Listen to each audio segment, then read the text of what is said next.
What's going on, guys? This is Rob, and we are here with Imperial, the return of Worldbreaker Hulk and a gigantic universe-wide story. It's phenomenal, right? Hickman's newest story, so let's jump into it. So what this does is this initially opens up with two guys talking, right? And they say, shall we begin? Or are you having second thoughts? After all, there's no shame in being afraid. What we're wagering is no small sum, and the cost, if you should lose, just might lead to the end of you and yours. The response of this other person, you might be right, and you probably are, but I just couldn't live with myself if I didn't try. And that's where the other person responds and says, good. Too many these days are too afraid to gamble. Living well is not simply existing, but a life where everything is on the line. Do you know this game? And this person responds, they say, I'm sorry, I don't. And this person says, Charade is a wonderful game, pure strategy, much like the Shi'ar contest of Dethrate or the chameleon dance of light. But unlike those, this one is asymmetrical and increases in complexity with every adversary represented. When the game starts, you do not know if you are playing against one opponent or many. And so the question's asked, I suppose that makes it the perfect reflection, a pure representation of the game you and I are about to play. The response, it does. And are you ready to begin? And this person says, yes. Indeed, very much so. I have to tell you, I'm quite eager to see your opening moves. And so effectively, these two guys are setting all these pieces in motion. And I imagine by now, most of you guys who are familiar with the cosmic landscape of Marvel already know who one of these guys is. And so at that point, you switch over to the Hulks. Now, the crazy thing about this is it is Bruce Banner, Jennifer Walters, and Amadeus Cho. And a lot of the discussion kind of revolves around, why in the world are we here? Why are we shooting across the universe into the Andromeda galaxy, right? Like, what's going on? And so the question's asked, like, why did you bring us here, Bruce? And he simply says, because you're family, and my son is dead. And so he's told, excuse me, great one, we are about to land, and I have taken the liberty of providing the proper regalia for the ceremony. It's waiting for you and your companions in the ship's holding area. If you will follow me, and when they go along and they get there, we're given this explanation, right? Sakaar in Nevo. If there is one bright shining center of the universe, this is the planet furthest from it. Like its predecessor, Sakaar, Sakaar in Nevo is a war planet, an arena of death, a place where only the strong survive. And so that's why when the Hulk family emerges, they're in their Hulk form. And Bruce is dressed as Worldbreaker Hulk. And so what follows here is a kind of question. And then you get this really, really cool moment, right? Because the question that Bruce has is in response to the statement of his guide, where he says, you are home, great one. It's been far too long, and the people of Sakaar have missed you. And the question he asks is, have they? Because the world is on fire. What happened here? And the response, I do not know. I'm connected to the WorldNet, but there is much confusion. All I know for sure is that this is not how things are supposed to be. The city is rotting in chaos when it should be in mourning for our fallen king. And so the question's asked, like, do you think we could have missed the funeral? And then like a gladiator shows up and starts causing a few problems, right? Literally kind of ridiculing, the guide that's there. And he even says, what you missed, what we've all missed, was ever having a true warrior for a king. Instead, all we had was the failed and fallen hero Kala. Now, those of you guys who are familiar with the Hulk mythos, you know who Hero Kala is. That dude was a hoss. When he mixed the old power and the power cosmic together, that dude was almost nigh unstoppable. He literally poisoned Galactus. It was one of the coolest things about his character. Hero Kala was amazing. And that's why this guide stands up to this gladiator and says, it is no small risk to harbor some thoughts, gladiator, and a much greater one to speak them aloud. These are my words. I name you a liar, and I would die before I believe what you say. And the gladiator's just like, very well, and kills that guy. And then in turn, he looks to the Hulk and he says, and you, do you have any words you wish to speak regarding Hero Kala? And the response of Hulk, no.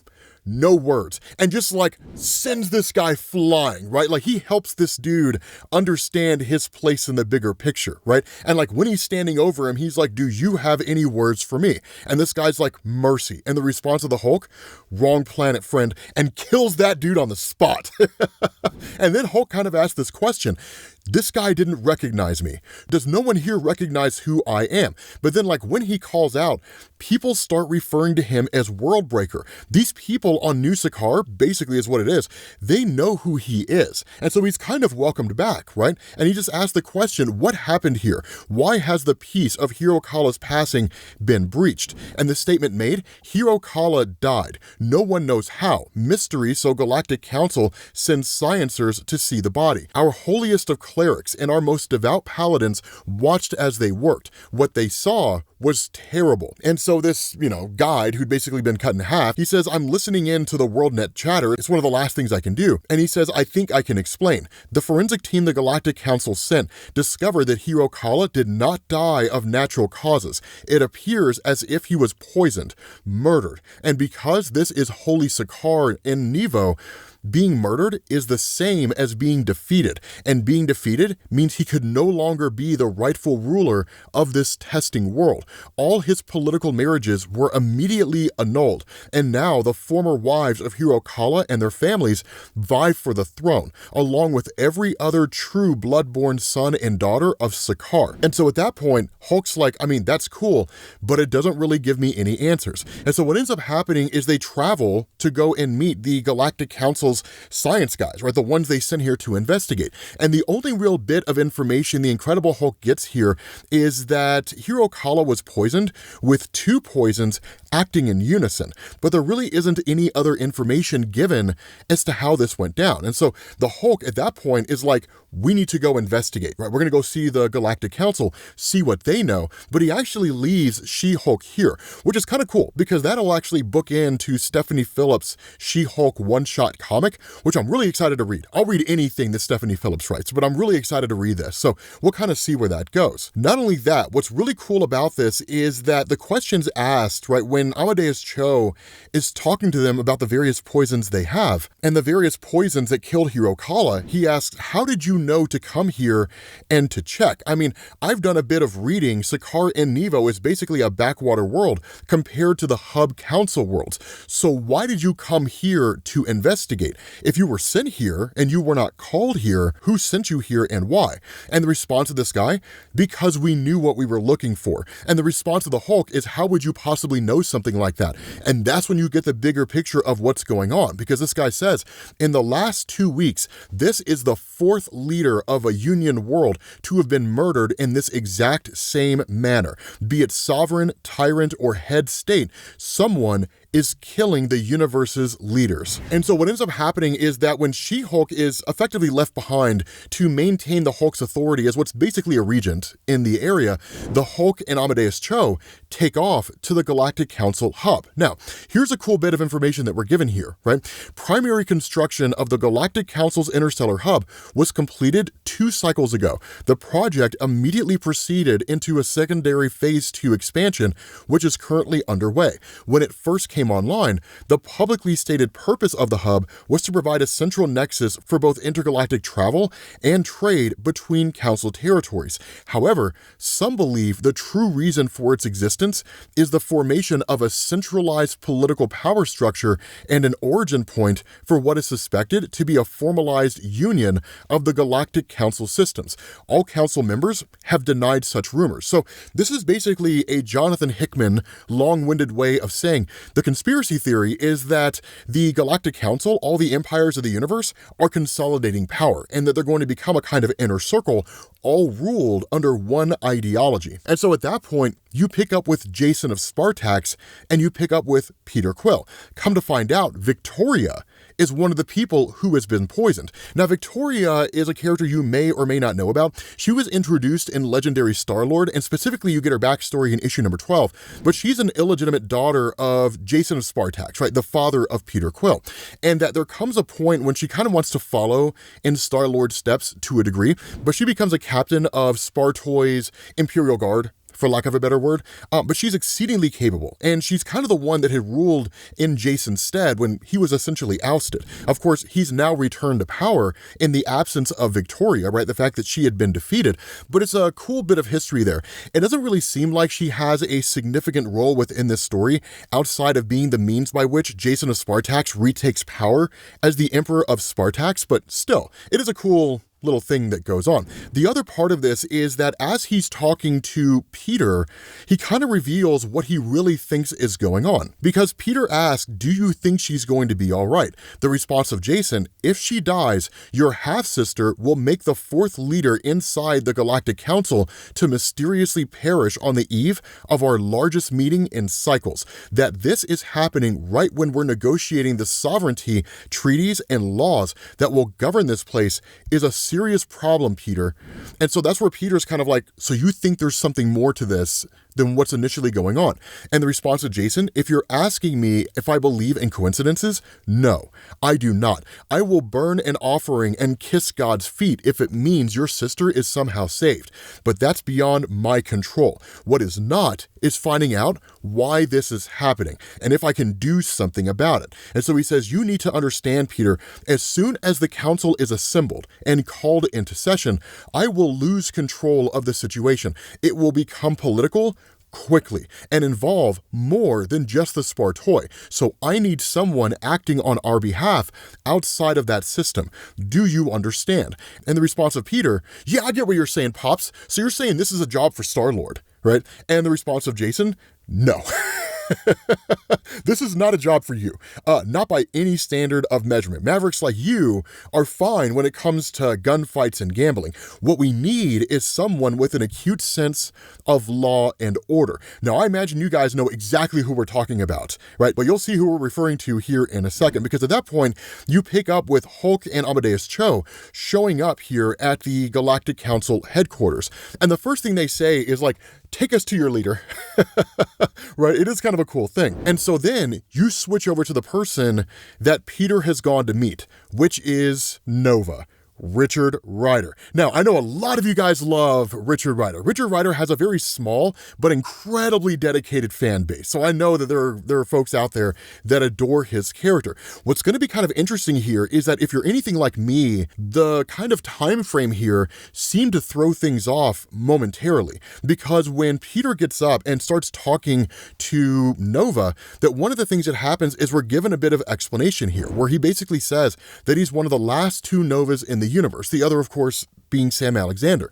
And he says the planet Xandar, home of the fabled Nova Corps, was destroyed in the annihilation wave. Now, all that remains of Xandarian culture are the two remaining Novas and the long dormant world mind of that society. Now, here's what kind of threw me off here, right? That technically the Nova Corps was reformed, right? The Nova Corps was destroyed in Annihilation Conquest, that kind of thing. But after the events of Thanos Imperative, and kind of up to the events of Thanos Imperative, Richard Rider had tried to reform the Corps. It really wasn't quite as capable as it had been before, but it was reformed. What Jonathan Hickman really seems to be referring to more than anything else is that the Corps did exist in two forms. You had the Corps when Richard Rider first joined, then you had the Nova Corps after Annihilation and Annihilation Conquest. The version after the Annihilation events was like a shell of its former self, right? A shadow. It was nowhere near as capable as it was before.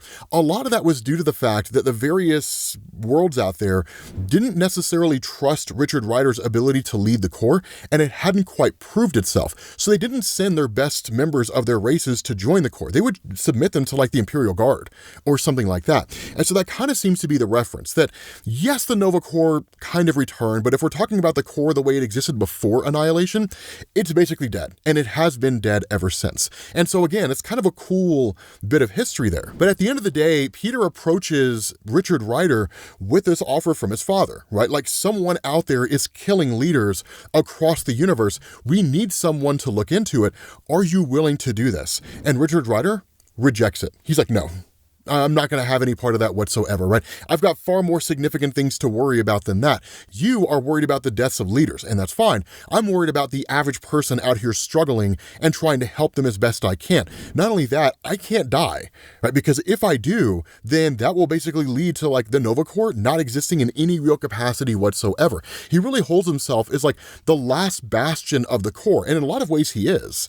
But at that point, you switch over to a meeting between Gladiator, Jason of Spartax, and of course, the leader of the Chameleons. And at that point, they're kind of like, okay, I've pulled every string, called in every favor. The council session is scheduled to begin in less than a cycle. How much longer until everybody gets here? And he's told, the Kree Skrull delegation has just arrived, which means everyone that you wanted to be here is here, with one exception. The Wakandans. Now, one of the things that people tend to forget is there is an intergalactic empire of Wakanda. It's not just on Earth anymore. It's been in space for quite some time. And so the question that Jason asks is, why? Like, why aren't they here? And this is kind of cool, right? Because Gladiator says their current position, clearly stated and intractable, is that they are comfortable with their existing treaties and see no reason to insult what alliances they have by breaking any contracts or informal agreements. And that's when Jason says we cannot mass produce the largest generation of Stargates without their vibranium. In effect, the universe needs Wakandans more than Wakandans need the universe. And that's the way that Wakanda works. It's the way Black Panther works, right? It's the way all those things work. Make themselves necessary to the form and function of any space they're in so that everyone has to come to them and they don't have to go to anybody else. It is the most pure form of power, right? Power doesn't necessarily reside with the individual that can send out the most force, right? Or impose their will on everybody using military tactics or so on and so forth. True power rests in the hands of the person who sits on a throne while the universe comes groveling to them. That's true power. And that's what Wakandans have always been capable of. It's what they were always best at. And so that's what makes things so awesome here, because in that moment, Jason is told that the delegation of Hero Kala is here, right? And that when Hulk and them show up, because of the fact that Hero Kala's not there, but the Incredible Hulk, being Hero Kala's father and having just recently traveled from that world, is basically given an invitation by Jason of Spartax to sit in on the Intergalactic Council session. But here's the other part of this, right? These guys both have sons, but specifically, they both have children who are or have been affected by these essentially assassination attempts or successful assassinations. And so that's where Jason tries to kind of find some common ground with the Hulk. And he says, like, it should go without saying, but I'm very sorry about your son. It's an evil thing that happened, and whoever did it must pay. Now, most people who know about Hero Kala are going to be like, yeah, but I mean, like, he hated the Hulk. And that's what Hulk says. He hated me. Right? Jason's like, excuse me? And he's like, he hated me, right? The circumstances don't matter. All that does is that I failed him in some way. And now I will never be able to fix it. Of a life full of regrets and unforgivable sins, this might be the worst. Do you have any idea how angry that makes me? Now, there's a reason why I waited until this moment to cover this bit of history here, because a lot of you guys are probably wondering, how do you reconcile the ending with Incredible Hulk 617 with what's happening here? The reason I ask that is because in Incredible Hulk 617, Hero Kala was literally like confined to a son, right? That was it. Like, he was just kind of written off, and that was it. Like, there was never going to be any future with this character. There is a point in the story, and it's really kind of a very, very quick moment that Jonathan Hickman addresses, where basically Hero Kala had somehow emerged from the sun and then founded Sakaar and Nevo. And like, that was it, right? It's that fast. And so that's why I thought it made more sense to talk about it here as opposed to talking about it there. So, quick answer to your question. And so at that point, you have Jason who goes back to visit his daughter, specifically talking to the Scienceers. And what they reveal is that, number one, barring some kind of a miracle, Empress Victoria cannot be saved. There's no way to bring her back. The first is that you have been returned to the acting emperor of Spartax, right? You now rule it again. The second is that we know who it was that did this. We know exactly who made this poison. We've been able to trace it down. And so in turn, you have Jason, who addresses the council, and he says, I regret this. I truly do. It was my hope that this meeting would be about trade and treaties and other matters that predominantly consider the bringing together of our empires. But that will have to wait, because there can be no union when there are people in this room who seek the deaths of those who sit beside them. There has been murder done, regicide, and it was one of you. Now, here's the cool thing. You do have a full coming together of all the empires across the universe, right? So you've got Wiccan and you've got Hulkling, who represent the Kree-Skrull Alliance. You've got Ronan the Accuser, and you have Kl'rt, who kind of represent the Kree and the Skrulls respectively, because while Teddy and Wiccan do kind of represent the coming together of these two groups, they still have their own autonomy, right? They still have the ability to kind of rule themselves, but they are unified, right, under Teddy and Wiccan. And so again, like, it kind of continues on, because everybody's just sort of like, what in the world did he say? And from that point, because of the fact that essentially Jason has pointed out that somebody in the council is responsible for these assassinations, it devolves exactly the way that you would expect it to, that all the various empirical groups start breaking in and dividing themselves, that Warbird tells Zandra, the leader of the Shi'ar Empire, this is danger, Magistrix, right? We need to be on our guard. You even have Hulkling who asks, like, do we know about this, Kl'rt? Is there any involvement of us in it? The Chameleons are like, he speaks the truth by the four powers, we can see it. And that's when Jason clears the air, right? He's like, brings a whole thing to an end. And he says, my daughter, the Sakaran king, the throne guardian of the empty Orion chair, and the last witch of the Zartan deviants, all of them killed by the exact same poisons. This was confirmed by the medical hive of this council. One of the poisons is highly mutable and adaptive. The other, incredibly direct and aggressive, just like the races they come from, the Skrull and the Kree. And so, pointing fingers at these two races, the other empires are actually highly inclined to believe it, because before the unification of the Kree and the Skrull empires, they were two of the most warring races who existed out there. They waged war against each other, but they were incredibly warlike. Not only that, the very nature of the Kree themselves with the Inhuman Project, which is one of the things that Jonathan Hickman is building on from his Fantastic Four run, is that when the Kree originally created the Inhuman Project, the idea was to modify the genetic code of beings so they would be exposed to the Terrigen Mist, and then they would adapt their quote-unquote true forms, and whatever form that happened to be, it would go into that empire. For example, the Inhumans on Earth served two purposes. The first was to look like humans so they could infiltrate the human race and make it easy for the Kree to conquer, which honestly wouldn't have been that difficult to do. And the second purpose they served was to be something to laugh at because they're so garbage. But when you had other races, right, individuals like the Chameleons, even the Skrulls, that those Inhumans would be exposed to the Terrigen Mist, and then they would appear as a chameleon or they would appear as a Skrull. They could infiltrate that race and then destroy it from within. So you're talking about a race that historically has always been dubious at best. So it makes perfect sense that if any two races, as warlike as they are, were seeking to topple and destroy the Galactic Council, it would be the Kree and the Skrull, especially now that they're unified. But throughout all of this, right? Like, Teddy's like, this is ridiculous. There's no way this is true, right? Like, we have no involvement in this whatsoever. I would never order such a thing. And that's when someone is like, actually, Your Majesty, it was us. And like, Teddy is incensed, right? He's like, what? And literally this guy says the Kree-Skrull Ministry of Science was contracted to create a compound toxin. So we did. This is what we do. We make weapons of war, but we did not use it. We simply delivered it. And so at that point, Jason's like, who did you deliver it to? And the Hulk's like, yeah, it's in your best interest to tell me who you delivered it to. Because understand, guys, this is Worldbreaker Hulk we're talking about here, right? He's pissed, right? Like, he is incensed. It's why he's so powerful, but so calm at the same time. He would kill everybody in here if he doesn't get answers. Although I would be curious to see what would happen if Worldbreaker Hulk fought Gladiator. Nonetheless, right, that this guy, he says, other parties of the council, right, we delivered it to, and then he's immediately killed, shot right through the head, right? And it's just like, sniper, right? Now, immediately, Amadeus Cho gets to work, being as intelligent as he is, like the 5th or 6th smartest man in the universe, at least now. He used to be the 8th, but now he's the 5th or 6th. And he says, like, the assassin is using gravity rounds, and I think he's firing from a hidden location, but one more, and I'll be able to calculate his exact position. Another shot gets fired off, and it hits Jason. And so at that moment, like, Amadeus Cho is like, there. The Hulk immediately jumps in, and as soon as he lands there, what does he find?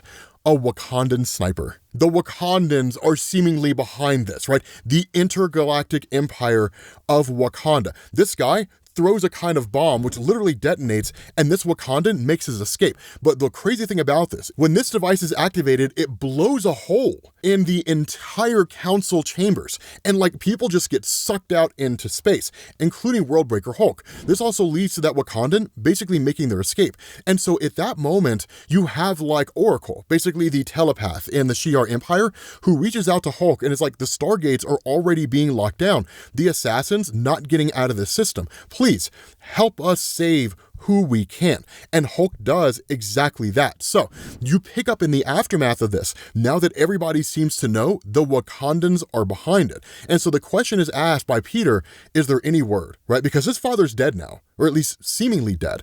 And so the statement made by Clert, 12 dead, 3 more heads of state, and more than twice that number missing. Rescue droids are combing the area outside the station. But as you know, Peter Quill, space is vast and the vacuum always harsh. Now, something else to point out here is that Clert is Super Skrull, right? The guy who basically has the powers of the Fantastic Four. So Peter Quill has a very powerful ally on his side right now, right? And so that's where Clert says Dorek the Eighth and his consort remain among the missing. What happened here today will echo through our empire. The center may not hold. And he's like, and the others? And the response, a great war machine is forming. Ronan has summoned the accusers.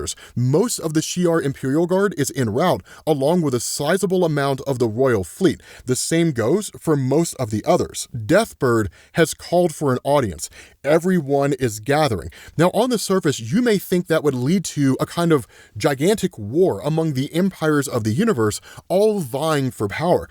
That's not really what's happening at all. But with Peter Quill becoming the new emperor in place of his father, that he just kind of has this shadow that suddenly shows up over him, and it's Richard Rider who appears here. And that's where Peter's like, you're a little late for the cavalry, right? I mean, we could have used you earlier, right? And he's like, I mean, it kind of goes hand in hand with being one of the last survivors of a dead empire. And so there is a little bit of banter back and forth between the two of them, but understand, regardless of how it may sound, they are great friends. Keep in mind, Peter Quill and Nova were like the two individuals leading the massive evacuations of various planets across the entire universe when Annihilus was invading the universe during Annihilation, conquering like 2/3 of the whole universe and wiping out most all life across the entire universe. And so that's where Peter just asks, like, will you help me catch the people who did this? The response of Richard, that I can absolutely do. And so an hour after this, you have Warbird, kind of like the interim leader of the Shi'ar Empire, while Zandra, the Empress, largely just stays back or is somewhere where she's protected. And the response of Warbird, we should begin and start with what we've learned. And so the question of Peter, you know who it was that did this, don't you? And the response of Ronan, I have evidence in my hands and judgment in my heart. All an accuser needs to sleep soundly at night. And so it's like, let's hear it. And the response of Ronan, very well. The council medics removed the ballistics from the victims' bodies and scoured station security footage of the attacker, while the accusers on New Hala were able to do a rapid analysis of who paid the science minister for the poisons. 2 streams of data flow into a roaring river of guilt. Because keep in mind, the Hulk is the only one who saw the Wakandan. And so he says the accusers traced the payments bank to the banking houses on Wakanda Prime, and the bullets we took from the bodies were made of vibranium, fired by an agent of that empire. And so it's like, Then what do we do now? And the response of Warbird? There's blood on our feathers and the bitter taste of betrayal in our mouths. It will not go unanswered. There is only one thing that can follow. And the response of the Hulk? War. Now, whether or not these guys are right has yet to be seen. The only evidence they have is circumstantial. It all points to the Wakandans, right? It was an assassin dressed in Wakandan garb. They were Wakandan bullets. Money was sent to a Wakandan account, so it all looks like it was them.